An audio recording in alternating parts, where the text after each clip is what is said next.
Hello everybody and welcome to this little lesson about film photography. Here I want to talk about the very base of loading the camera and understanding what happened to the film if something went wrong.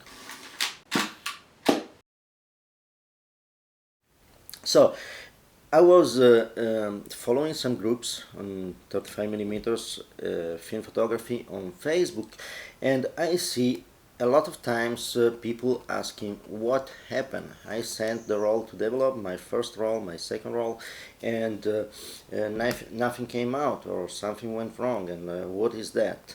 And this is kind of strange because for me that I was born with film photography, it's very easy to understand some basics that let you learn how to use the camera properly and let you discover what went wrong. But I realized that a lot of digital people that started with digital, they don't have this knowledge. So the first thing that I want to talk to you is about the most simple thing. Here is a roll of film, and it's a test roll in this case that I use to test the cameras, and here is a standard manual camera, the Pentax MX. By the way, there's a video about this. If you are interested, take a look in the channel. And so the first thing is, when you get a camera like this, you have to be sure that the camera is working properly even before you load the film. So the most simple thing that you can do is, okay, you hear that everything clicks and on, but another very simple thing to do is to open the camera, put a kind of a little slow shutter speed, like 15th of a second, much easier if you do that, and click looking toward a light. If you see the light, if you see the aperture, the diaphragm in the lens that close down at the working aperture, for example here it was set at f8, so you have to set an aperture that is not fully open. You can just look at the camera here with the back open and check. In this case you see if the shutter is working properly, because you see the curtains that moves and you see the light, and you can do this test with a lot of different, with all the speeds possible in the camera, so you will check that the shutter is working properly at all the speeds. This doesn't give you a test if the shutter is correct as speed, but you can have a feel that is going from shorter times to longer times and these kind of things. And most of all, you are sure that when you take the pictures, the light will reach the film. Another important thing is to test with different apertures. When you do this with different apertures, you will not just check that the shutter is working, but you also check that all the mechanism also in the lens that close down, that stops down the aperture to the working aperture are working properly. So the aperture actually closed down and reopen. So this is the first thing. If you do this, you know that the camera works. And if you already took a roll of film and it came out from the development that was totally transparent, this is the first thing to check that the shutter is in working condition. Another thing that is absolutely important to understand is that the film has some numbers and letters, so usually the brand of the film and the number of the frame and these kind of things, that are printed on the edge of the film, and those are printed with light basically. So if you send a roll to develop and it comes out and you see that there are no pictures, is for example white, you have to check the numbers. If the numbers are there, so the film didn't receive any exposure when you took the pictures, or, and this can be for many reasons, but you are sure that the development was correct because the numbers came out correctly. This is really important. If you see the roll that has not exposures at all, is totally transparent, so it didn't got light, there's something that is very probable, that you didn't load the film properly. If you check the camera and the shutter works, usually the only things why a film came out totally transparent without any hint of image in the frames is because you didn't load the film properly. And to load the film properly, you have only one way to learn how to do it.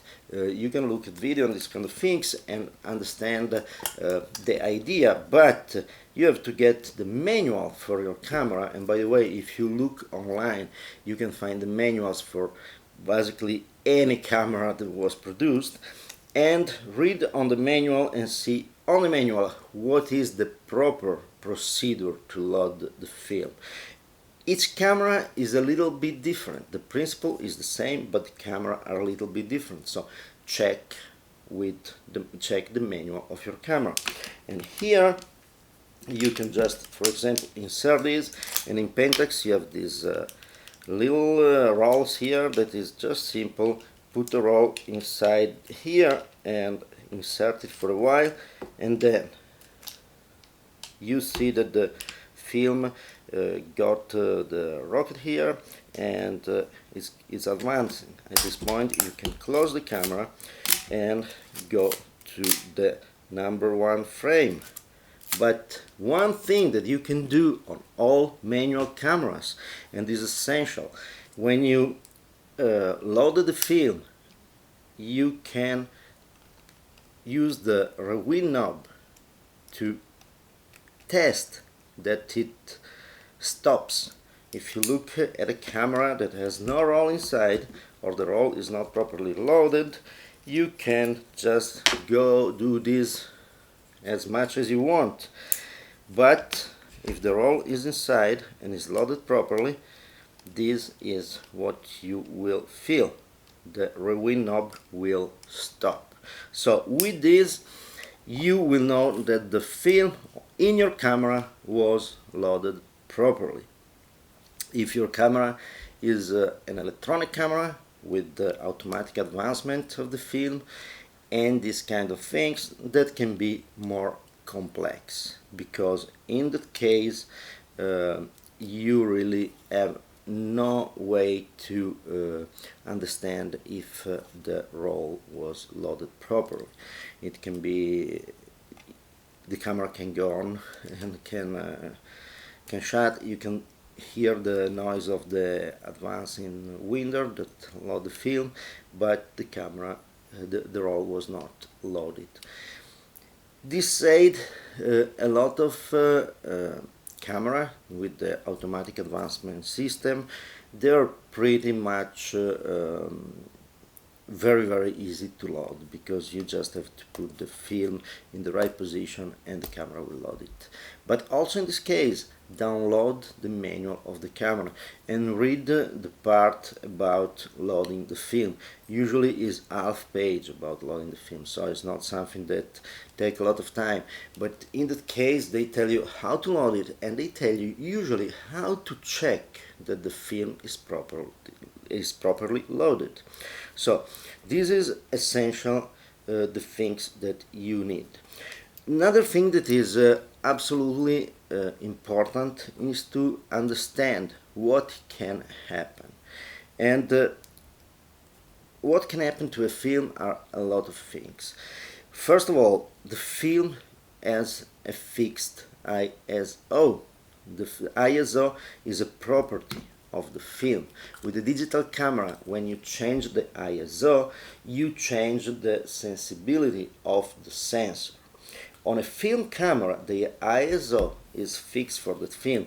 When you change the ISO settings, you simply match the setting of the exposure meter with the characteristic of the film. So if you load the film, in this case was 800 ISO, just click the selector and go to 800 ISO, and in this case I know I will expose properly, because if you, for example, have a film like this, 800 ISO, and you use I don't know, you have 50 ISO on the setting of the camera, the exposure meter will really overexpose every frame, because it will think that the film is very low sensibility, but actually it is 800, or vice versa. And vice versa can be even worse, because when you overexpose the film, when you develop it, if the film come back and you see all black, but the division between the frames, it's easy to understand that it was overexposed, and the camera worked properly, the film advanced properly, but there was an overexposure. But in the other way, if you underexpose, and sometimes you can underexpose for a lot, like 4 or 5 stops and so on, the film can come back almost transparent, and you see a transparent film, and it's not so easy to understand if it was a problem of the shutter, a problem of exposure, or so on, or a problem of loading the film. So this is always, remember to set the sensibility of the exposure meter at the correct setting for the film. When the film comes back, you can see different things. A correct film with the frames that are perfectly, and you look at them. And in case, I'm always talking here about a negative, because it's the most common kind of film right now. But when you send the film and come back, if it is totally clear, the first things you have to check, as I said, are the numbers and the letters and the brand of the film. If the numbers and the brand of the film are there, the problem is your camera, your loading system, your exposure, or all these things, but the problem is on your side, and so you can start to check what is working or not with your camera. The other option is that the film come back and you don't see the numbers and the letters. In that case, the problem was in the development. When the film was developed, the film was not properly developed, so the film basically is done, and there's nothing you can do, just use another roll and change the lab or these kind of things. But you can identify the problem on the development because you can see the numbers that are exposed or not. Another things, you send the raw film and it come back totally black. If the roll is completely black without any sign of the separation between the frames, that means that the roll got some light, and the light could have been when you loaded or unloaded, and the light can be in the laboratory. But if it's totally black, you will see that. Another thing that the rolls, when it's totally black, because it got lights with you in your camera or these kind of things, usually you see the end of the film, that is the part that was still in the canister of the film, and that was not exposed, so you see that transparent. If there's not a transparent part at the end of the film, usually the light arrived on the film in the laboratory. So that's the idea. But if the problem is with you, with your camera, and with the exposure in your camera, you will see all dark the frames, but you will see the division between the frames, and you will see the border of the image that will be clear with the numbers. Sometimes the light goes a little bit over, expands around the frame, so you will not see really a sharp frame, but you will see the light going expanded. And but in that case is because the overexposure is really a lot, but still is an overexposure. And if the problem is an overexposure, there are two things to check. First, look at your exposure meter settings on the camera and look that they were equal to the film. It's very easy to forget to set the ISO properly for the film, so that can be one. And the other is that you don't know how to expose, and that can be absolutely something normal if you are a beginner and used to probably automatic cameras. And the other thing is that the camera can have problems, especially when you buy old cameras. Sometimes the shutter is not working properly, so it add the much slower time that it was supposed to be. Another thing that is very common with all cameras is that you see a lens, and the lens, they have this lever here in the case of Pentax, but the trick is that when you measure the light, the lens is at fully aperture. When you take the picture before the shutter will actuate, this lever will put the aperture in the working position, so it will close down the aperture in the lens. What happens is that in old cameras, if some little oil goes on the diaphragm blades or these kind of things, this movement of closing down the aperture, it becomes sticky and it becomes slow. So it's like a very slow movement, and sometimes you think yes, the lens is working correctly because you see the movement, but is not fast enough, especially with a very fast shutter speed.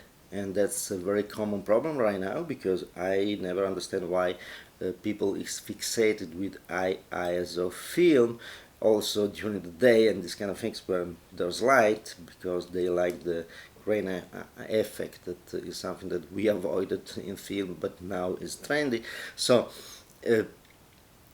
high ISO film during the day, very fast shutter speed. And if the aperture is not fast to close down, you can have your images all overexposed, because basically the aperture will stay open during the time of exposure. So that is something to check, and to check carefully.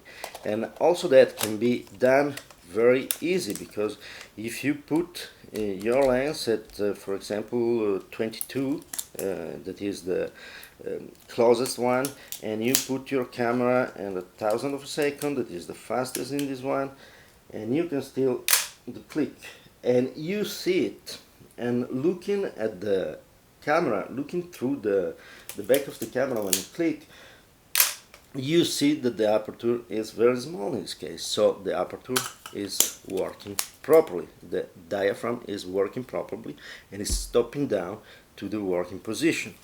And that's the other things that you have to check in your camera if you constantly overexpose a lot.